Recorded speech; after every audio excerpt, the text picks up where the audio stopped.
Timberwolves 106, Nuggets 80 on Monday night. Minnesota now leads that best of 7 series 2-0. They took both games in Denver. They're heading back to Minnesota for game 3 on Friday.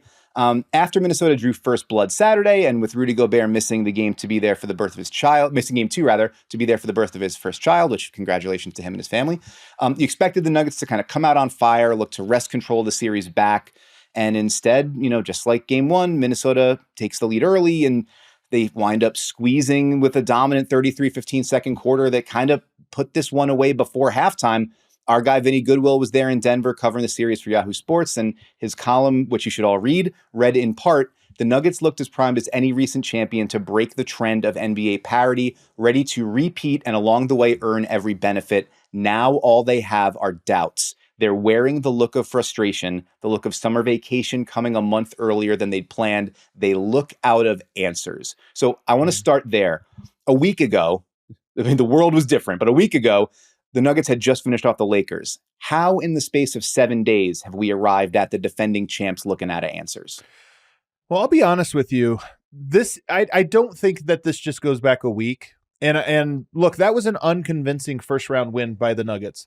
They beat them in 5 games. They trailed in 4 of those 5 in the first quarter by double digits.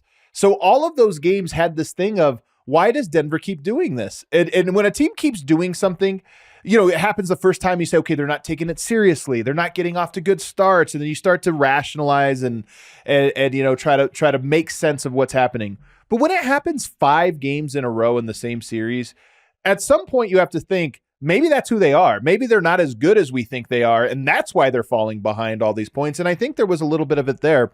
So I want to start by saying this. The Timberwolves, I think, are the better team, and they are earning this. So anything I say here is not an excuse on Denver's part. Sure. It is more contextualizing the Nuggets' season. And there were frays that were showing with the Nuggets in the final month of the season that in hindsight, now that you see them unraveling, you go, oh, there it is. Jamal Murray got injured. He missed a bunch of time.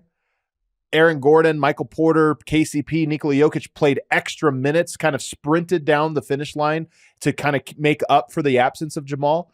And then when he returned I think he played 6 games to end the year, Denver blew a few fourth quarter leads, very uncharacteristic of them, including that game against the San Antonio Spurs, which if you recall, that cost them the 1 seed. And when that happened, like with round 1, everybody said, that's strange. Weird things happen, but that's not who they are. I think it was our first signs that this might actually be who they are, a very good team, but missing what it was that got them over the hump last year. And the Wolves, I think, are designed to exploit any weakness that the Nuggets have, and they've opened up this wound in Denver that is now massive for everyone to see.